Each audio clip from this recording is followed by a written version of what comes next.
with athletes such as 21-year-old Jets quarterback Zach Wilson signing contracts up to $35 million. And now college athletes can make millions with their name, image, and likeness. There's a lot of money being thrown around.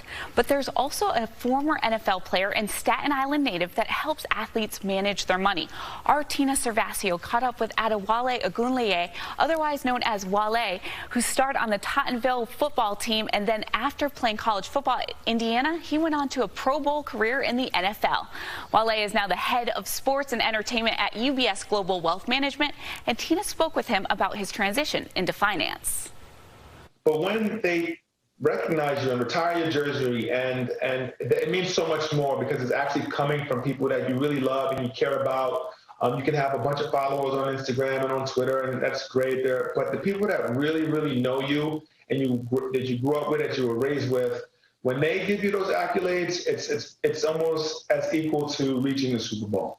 And you continue to give back, and whether it's financially or supporting the Super Bowl team, the high school team, helping them get their PSAL championship rings. Why is that important to you to continue to support Tottenville High School, your old high school, in the community?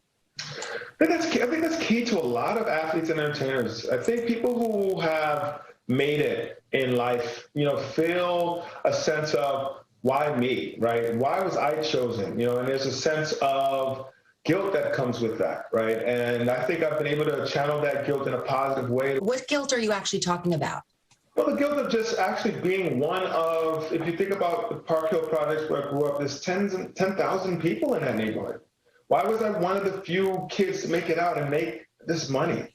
Then also you see jobs that I think that really, really, really make a difference in our world. After 9/11, you see firefighters and police officers, you see teachers, you see jobs that I don't think we put as much value as we should. But again, I think that we have to do a better job of understanding, one, sports brings people together, and I'm happy about that. And during the Super Bowl runs, I realized that it helped me deal with this guilt a lot better when I was able to look in the stands and I saw mom and sons and daughters and people of all colors coming together on Sundays to support their team.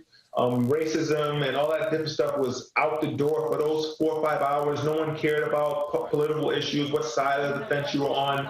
And that's how I realized what impact sports really made. And it really helped me understand the amount of money that we make as athletes. And I was able to take that a little bit better than feeling the sense of guilt that I had.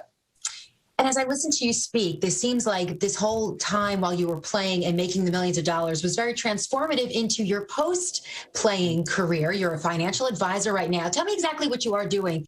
But we want to make sure that those resources and the best-in-class service that we provide as financial advisors here at our firm is coming into the right places. But what I wanted to do with this new position is put our resources where our mouths are and where our hearts are, and start helping out student athletes, making sure they understand some of the things of the basic needs of financial education, so that not only they have that knowledge, but maybe they take it back to grandmom, grandpa, mom, dad, whoever within that community, and we help build the community from that position. You mentioned specifically student athletes. So right away, what comes to my mind but the NIL and the big change right now in the NCAA allowing student athletes to make money on their name, image, and likeness. So what is some of the advice, or how are you working with these student athletes now with those opportunities to make money before they even become pros? Great question. Great question. I think what we need to do, and we were trying to get to the college level. Now we actually got to go start almost at elementary school, junior high school. These young men and women, no matter if you're the best player on your team now, you have an opportunity to make some decent money on your likeness. So there's going to be a lot of issues that are going to come to play with NIL, and UBS is positioned to help transition a lot of these young men and women as they move forward with their newfound wealth, but more importantly, make sure they stay out of trouble and they do the right things as they move forward in their careers.